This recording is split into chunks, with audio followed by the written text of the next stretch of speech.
Greetings, heathens and heretics, and welcome to another In the Abyss review. It's a busy week this week, so sorry if it's getting a little bit much, but hey ho, we've got to get on with it.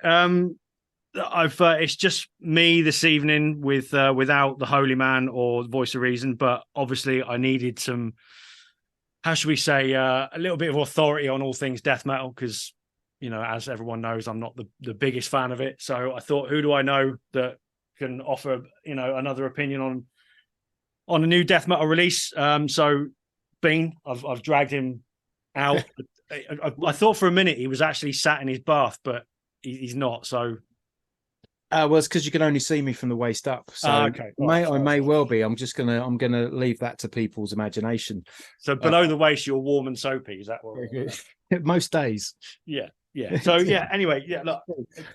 Good to be. I mean, I don't claim to be a authority on death metal by any means, and I certainly don't claim to make up for the loss of two huge personalities. But here I am. Yeah. Fuck me. Anyway, so new Autopsy album: Ashes, Organs, Blood, and Crypts. Could I just say from the start, does that not just sound like Dracula's shopping list?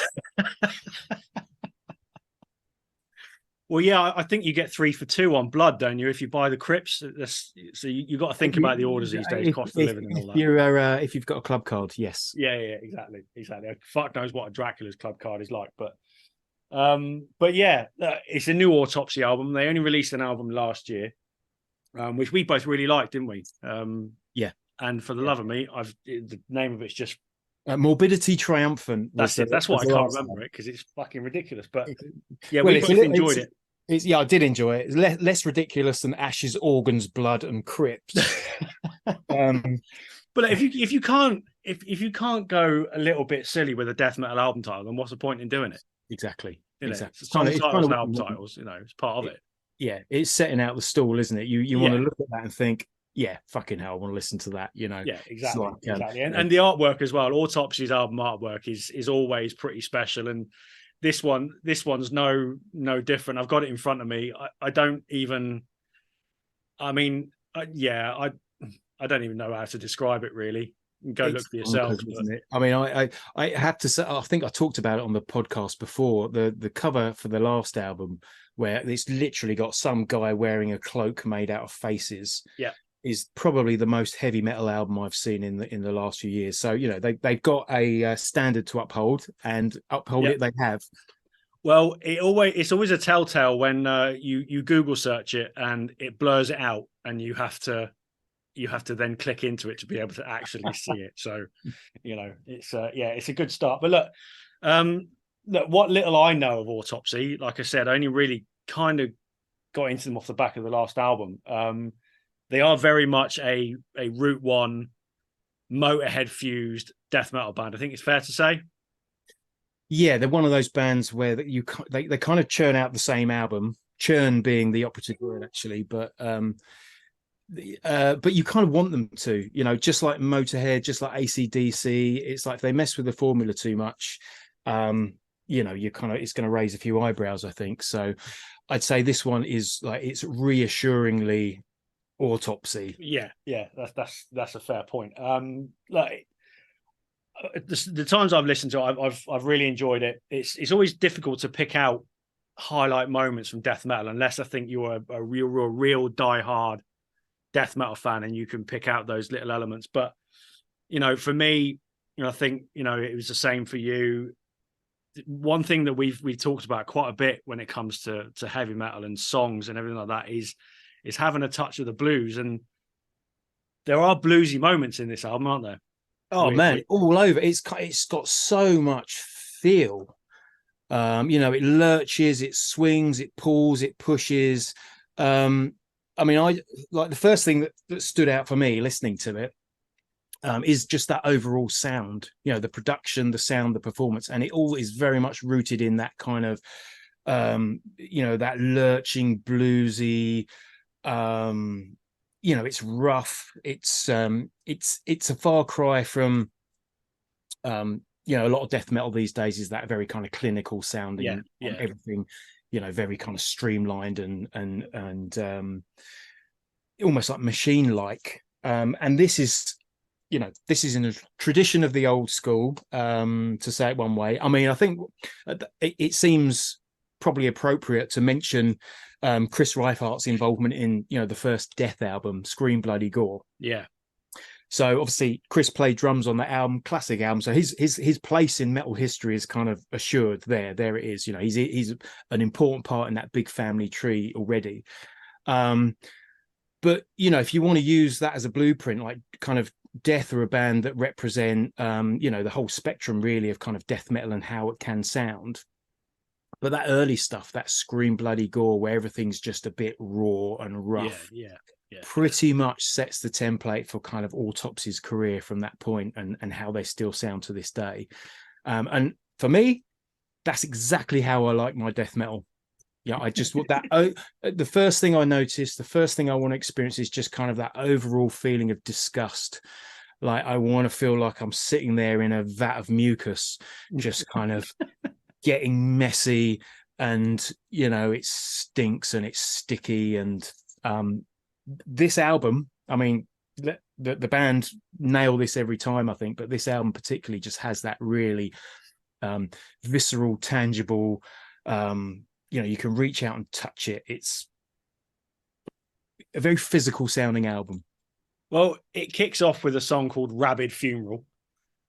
So we do love death metal song titles on this podcast, because some of them are just fucking brilliant.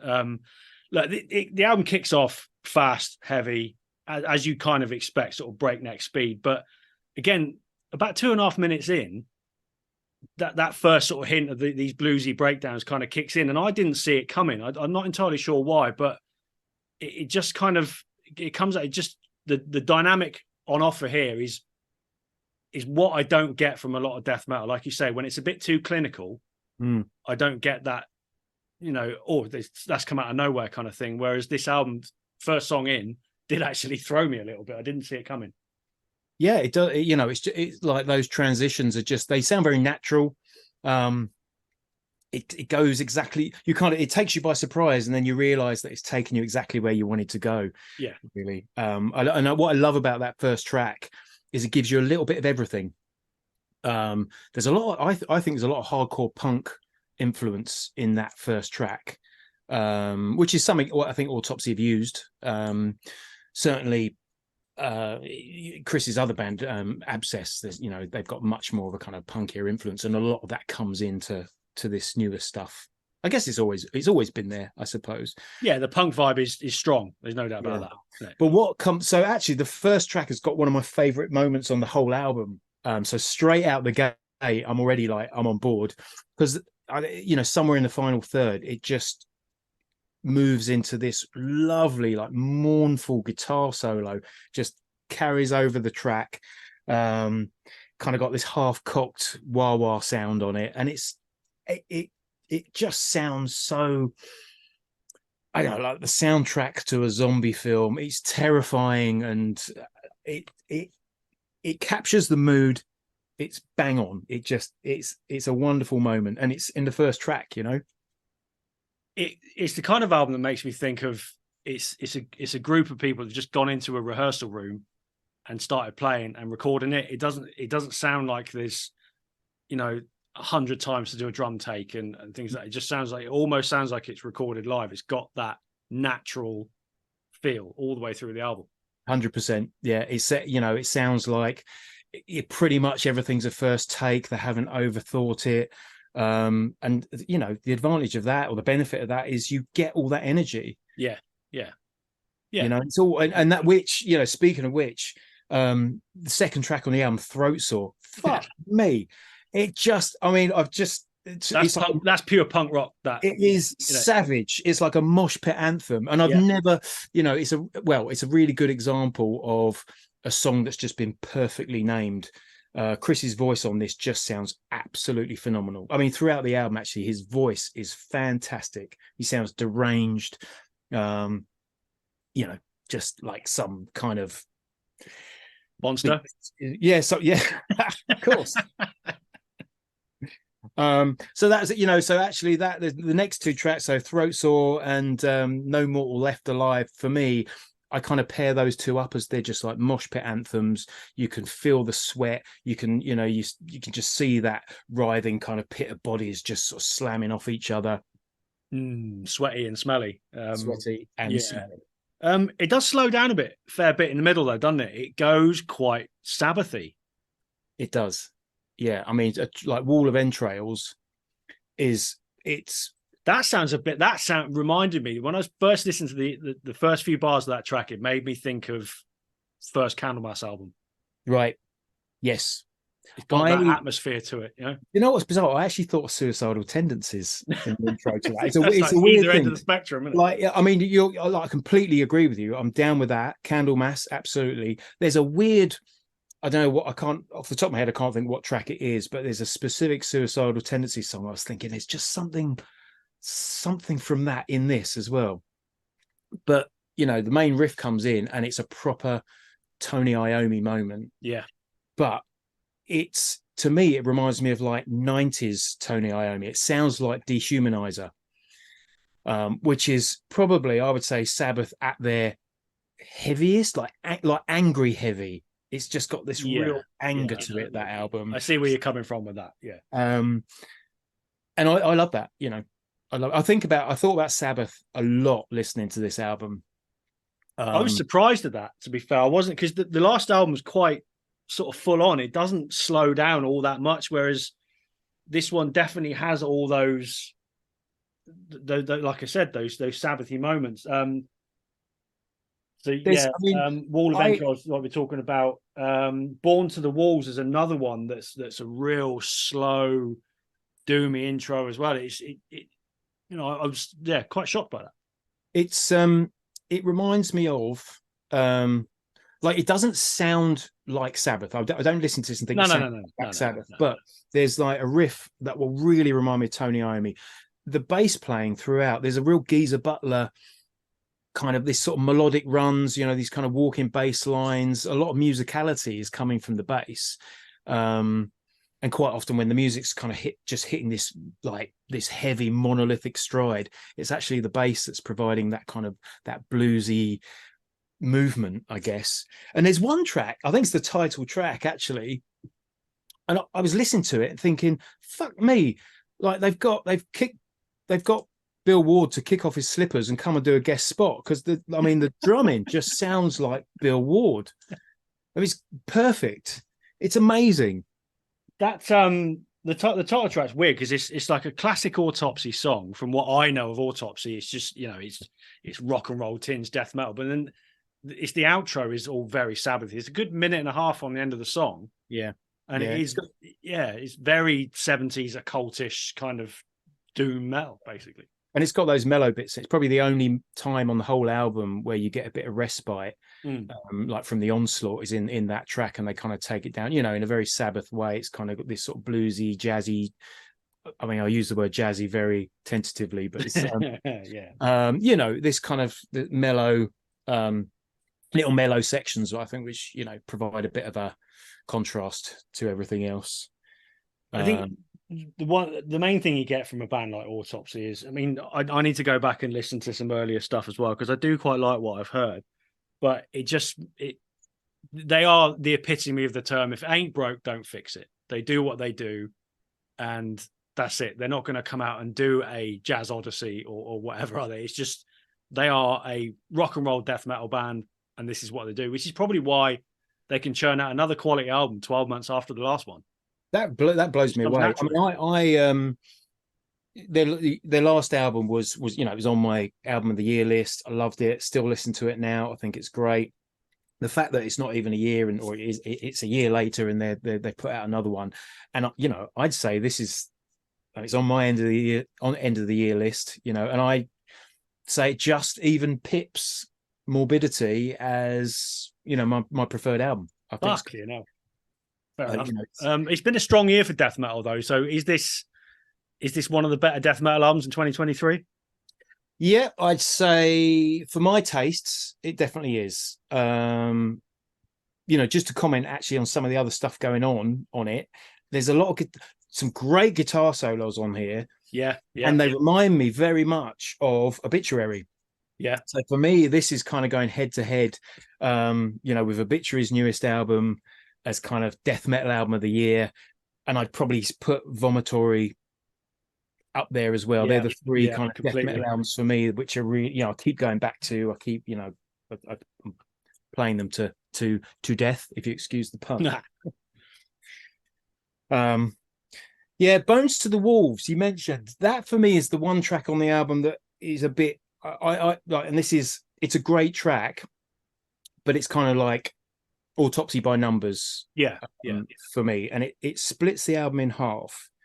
And then everything that happens after that, there's a run of about three or four songs, I'd say, even that are just so much fun. Yeah, there is so much energy and fun.